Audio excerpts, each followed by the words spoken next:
he was quite taken back that I knew really mad stuff, like his favorite food, his sport obsession, I mean, like I knew everything. And so not to the point where it was creepy, but he just thought, yeah, this kid's done his homework.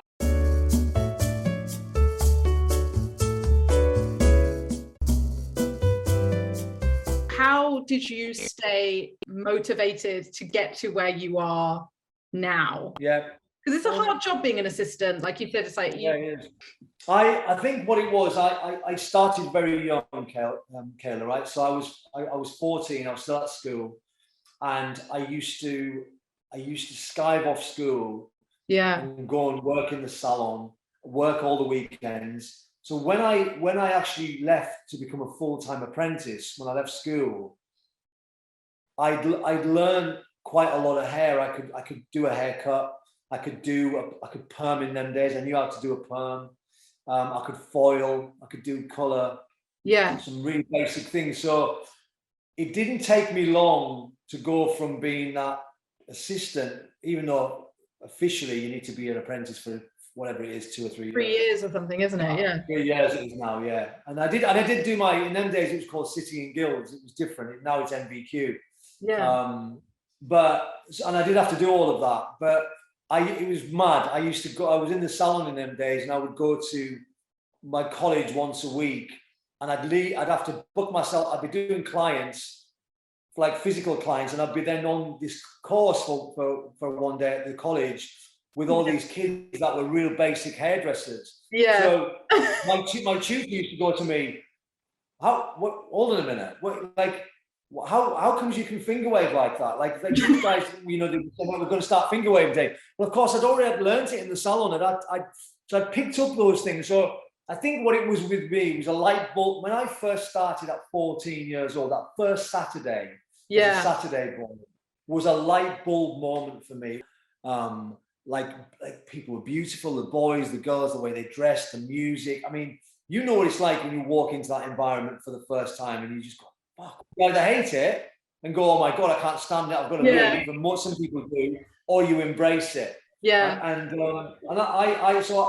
I think, to answer your question, that I was just absolutely obsessive, and I was a pest, and I cozied up to a few stylists in that salon that really took me under their wing and would stay back in their own time and take me through models. And yeah, I was just determined. I was really determined to. I think that's the thing. I loved every single second of it. Yeah, I mean, I loved being an assistant as well, and I was such a dork about it. And I also did that. I was friends with the assistant, with the stylist. And I think if you, as an assistant, if you put yourself out there and show how motivated you are, people will help you. I was reading a bit about you and your mentor, Anthony Mascolo. I'm interested in this idea of mentorship and the difference between having a teacher and having a mentor, and the importance of going and finding yourself a mentor. Okay, well, so my story with him and why he became my mentor, probably one of the most important people in my career, was that I'd seen him. I saw them do something at Sun International in the late 80s, when it used to be at Wembley, and I was still living in the north of England, and I came down to London, and I saw them do this show, and it just changed my life. And I thought I couldn't believe that what they were doing with hair. It was like watching a really cool rock band or on stage, but they were doing hair, and I was just like, I thought, I've got to join that. I've got to. Yeah. So I had that. I was a bit of a sort of sycophant, if you like, where I was quite obsessed with Anthony, and I used to like everything he did, or would read, So eventually, when I plucked up the courage to go and apply to work with them, we just eventually, because obviously in them days he was still, he was the top, he was the main guy, and he was running it all. But once I'd sort of gone through that sort of early stage of vardering, and then I went to live in Australia and then came back and worked for Toni Guy, what it gave me with him was that I knew so much about him, and there's a moral to this. This is why I'm telling you this. There, go on. He was quite taken back that I knew really mad stuff, like his favorite food, his sport obsession, I mean, like I knew everything, and so not to the point where it was creepy, but he just thought, this kid's done his homework. So the point I'm trying to make is that a mentor will take you under their wing when they feel that you're ready to give up everything for them. And what I mean by that is that not to become their slave or become their sort of, oh, yes, sir, but you're willing to give up, you're with them 24/7. And I was with him from, say, the sort of, for a good 15, 20 years of like travel the world together, practically lived together. I even lived right around the corner from him. I mean, so it was that was, to me, was the reason he was the mentor. Does that answer your question? It does, yeah, it does, because I do think there is a difference with a mentor than a teacher, and that's explaining it. Like you were, I mean, a teacher is somebody who has the time to teach you and take you through the work and discipline you and all of those things. But a mentor is somebody that really takes you under like their wing and really, it's proper mentoring. It's really getting deep on things, and it has a profound effect on you. And it's only when that really starts to happen is when you feel you're being mentored. So I mean, I suppose that's why I carry that thing with me now about helping the next generation. Yeah, and I want to encourage people to go and ask if there is someone in your salon that you really admire. Just be like, it's okay and not weird or creepy to be like, can you mentor me? Because I love everything you do. Like, it's nice to hear that's what you did, basically, as well. It's true, Kayla. I mean, Do you have any like words of wisdom?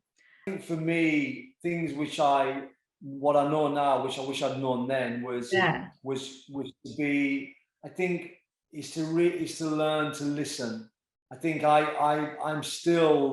get excited and I want to interrupt and I think you when you're like that, when you're passionate and you're at 1,000,000 miles an hour, you miss a lot of stuff. And I think as hairdressers sometimes we tend to we dive in with our hands and straight away I watch hairdressers, as soon as they see a head of hair, they've got their hand in it. It's like, hold on a minute. So I have this thing which is quite nice that you might want to use. Yeah. Which is eyes first, hands second.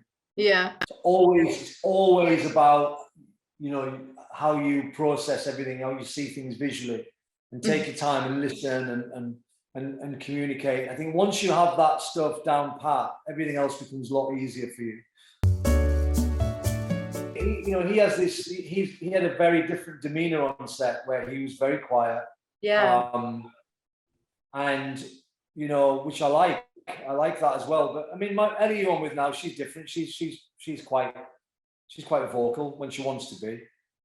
She can be very nervous as well. I mean, she wouldn't mind me saying that. She can be a bit nervous, but which she needs to work on. I think it's important to say these things, because I think that I know for myself, like, I'm quite an awkward person. Even though I've worked on talking to people, I'm still very socially awkward and very shy. And the fashion industry, the idea of going into session always terrified me, because I thought I had to be a really big personality to be there. And I'm learning now that I'm talking to all these different people, I'm learning that that's not the case. You can be quiet and you can be yourself, and it comes down to your talent at the end of the day. It comes down to 100%. Yeah.